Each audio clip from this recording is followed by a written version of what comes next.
Right, so we're going to get right into the what have you watched entry of the show here, and you are going to talk to me about Cowboy Bebop, because I've heard some pretty withering commentary on this thing so far, and I'm not always a guy that likes to really back like the opinions of like the sort of hundreds, insert silence, and hundreds of journalists who write about something when it comes out. I like to hear what the people around me who really love the thing think of the thing. So can you tell me what you think of Cowboy Bebop? I would be more than happy to do so. I actually kind of ran through this segment in my head over the last kind of day or two trying to... So if you rehearsed yourself here? A little bit, and I'm probably going to forget all of it, but I have at least tried to remember kind of specific points that I wanted to talk about. Because, yeah, I mean, as you mentioned, and I've discussed Cowboy Bebop a number of times over the last couple of months in the lead up to the show going live, with the trailer, the kind of intro reveal they did. So, I think I've made it pretty clear that I was really interested to see this show, and for anyone that knows me, I've been a fan of Cowboy Bebop going back to the mid 2000s was the first time that I got my hands on it. I can't remember how I was introduced to it, but either way, yeah, I've loved the show in this time, and I am one of those people that I can separate two forms of the same art, and one doesn't have to ruin the other if one is worse than the other. Some people really can't get over that, and whatever, but I'm not like that. I can look at this with a kind of blank slate perspective and just kind of take it on its own, but also compare it against the original as well. So, let's get into this. Cowboy Bebop, the live adaptation, is a 10-episode season. Each episode is about 40 to 45 minutes long, compared to the original show, which was also one season. That was 26 episodes, and each episode was about 20 to 25 minutes long. So there's already immediately some kind of changes that you can see, or there's something there that makes you think that, okay, well, there's probably going to be a tweak to the pacing of how this show works, and that is true. That it definitely does flow in a very different way. The biggest changes to kind of go through, I'll try and kind of weave in between like some positives and negatives, and not just do one or the other. But the biggest change certainly is the pacing and the way that they utilize certain characters. So I think I've mentioned this before on the show, but there's two main story beats to Cowboy Bebop. There's the arc, the triangle that is the main character, the main protagonist, Spike Spiegel, the main antagonist, Vicious, and Julia, who is the love interest of Spike, but for all Spike is aware, she's gone, she's missing. They're completely separated. They barely even know that the other one exists up until later on in the season. The other story beat is the crew of the Bebop, which is Spike, Faye, and Jet, and Ed eventually going around looking for bounties, trying to make that money, trying to get by, usually falling into some wacky shenanigans and hijinks, and everyone having a good time with it. So those two things in the anime are pretty much kept apart. There's only actually about 4 or 5 episodes in the 26 episodes that deal with Vicious, Julia, and Spike. And outside of that, there really isn't that much mention of Vicious and Julia. And they're obviously very core components of this live adaptation. And instead of having these two kind of entities kept apart, they strongly weave in and out of each other, with a lot of kind of character exploration and build up and conversations and stuff that just doesn't exist in the original.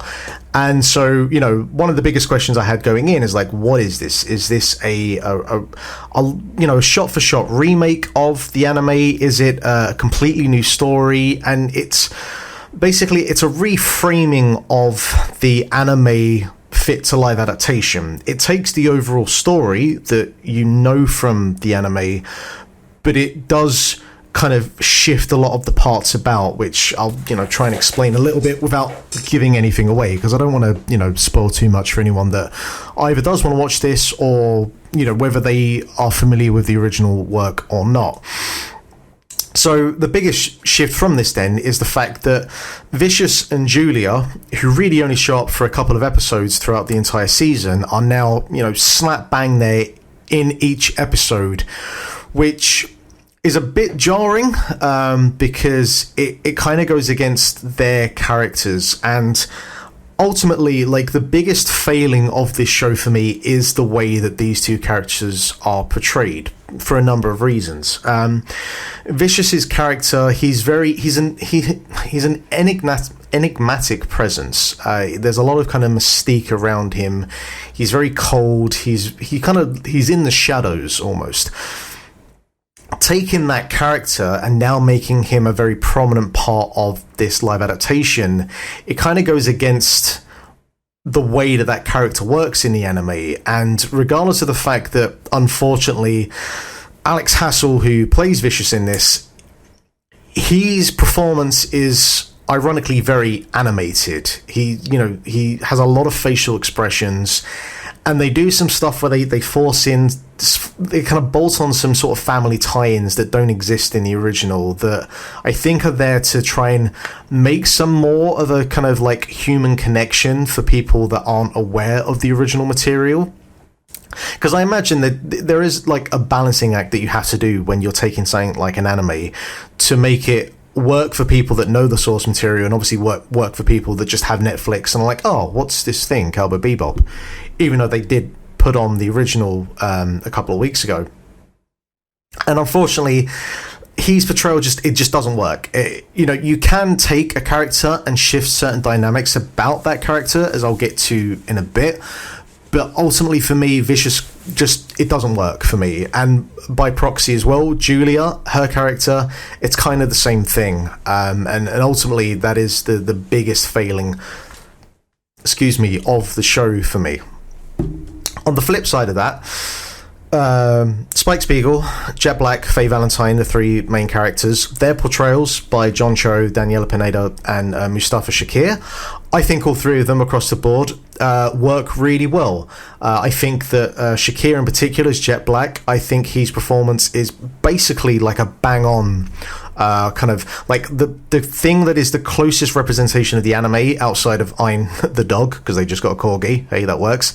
Is Shakir. He's like his vocal inflections, his demeanor, the kind of father figure presence that Jet Black has. They absolutely got that spot on. And I think that by far is the biggest success that this show has, is his portrayal.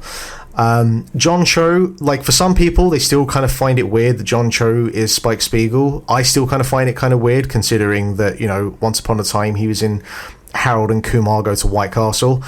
But John Cho fucking rules. Can I just? He does. He does. He's a really good actor, and he has a lot of range, and he can do a lot.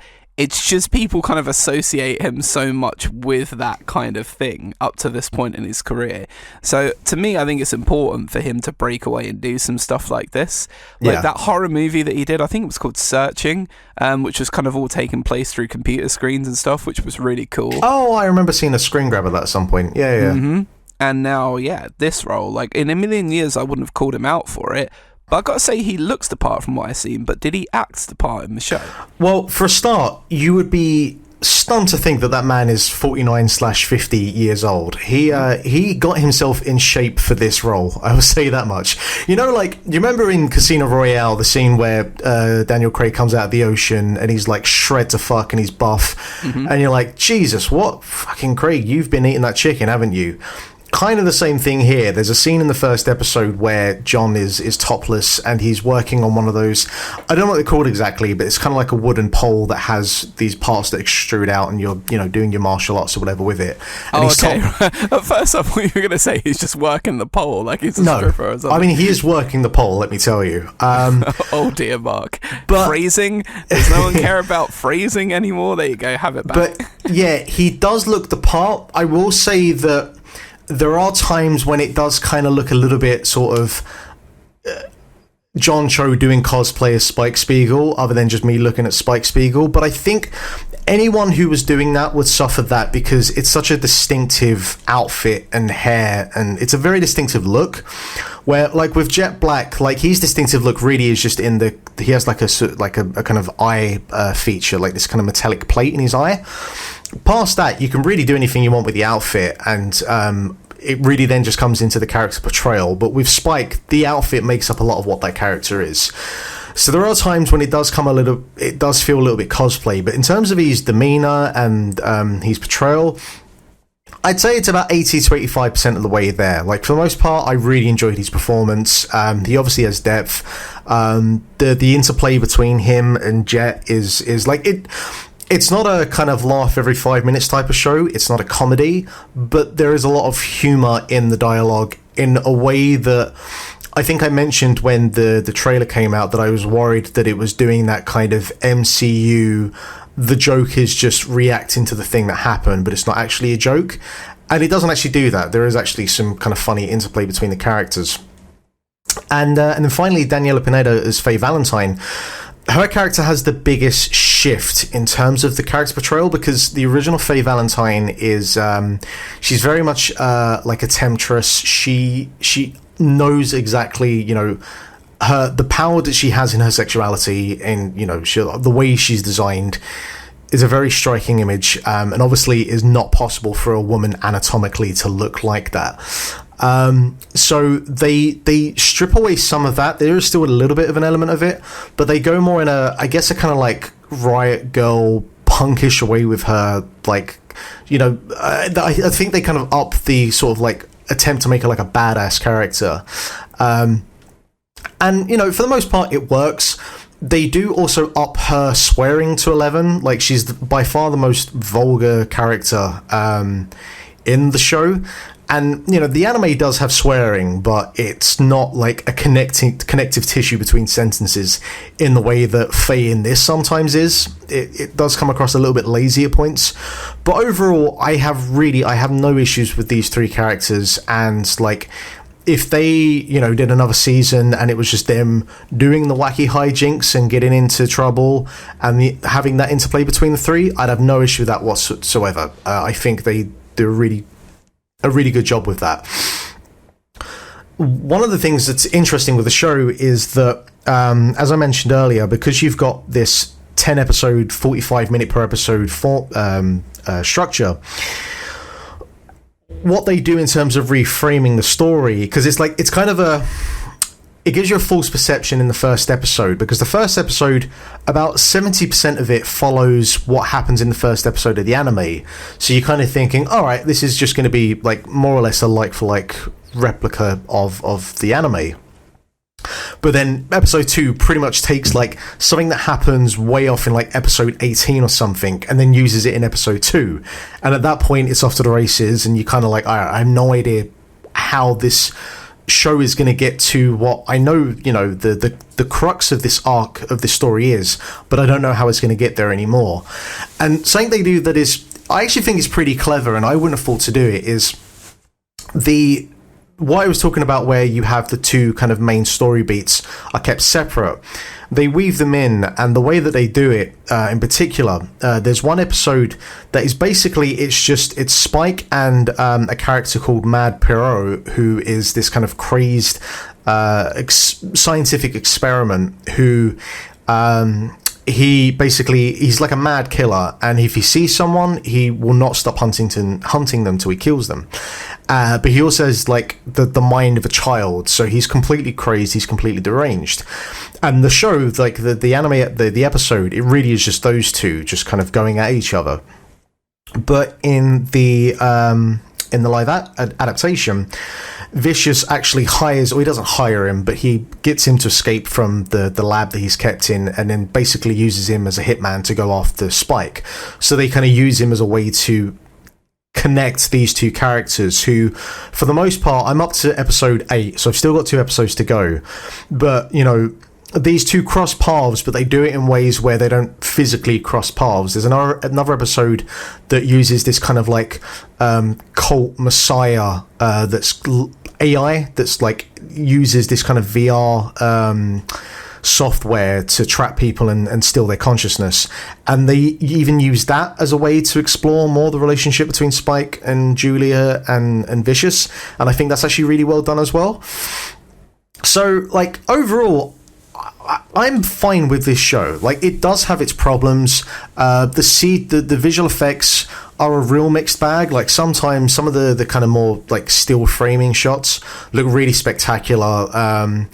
But sometimes the visual effects, the CGI, like, I've seen Saturday morning kid shows that look better in some specific shots. They look pretty cheap, pretty shoddy.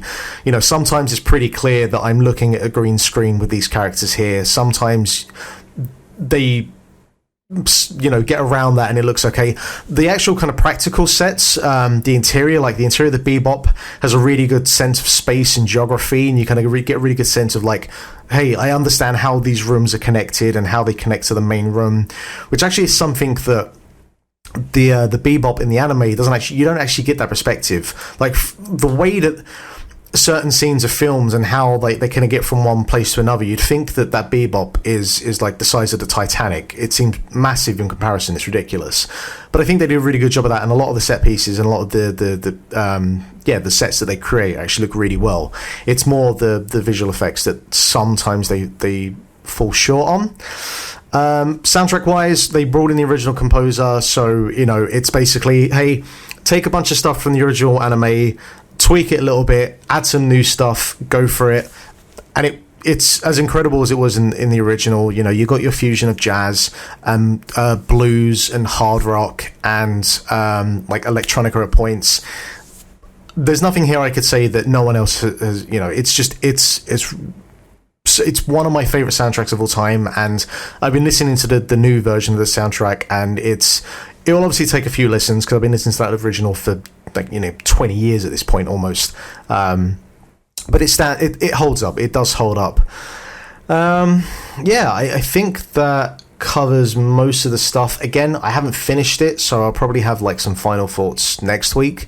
Anyone who thinks this is, like, the worst adaptation of an anime ever, they're out of their minds, because Dragon Ball Evolution exists and that has no redeeming qualities whatsoever.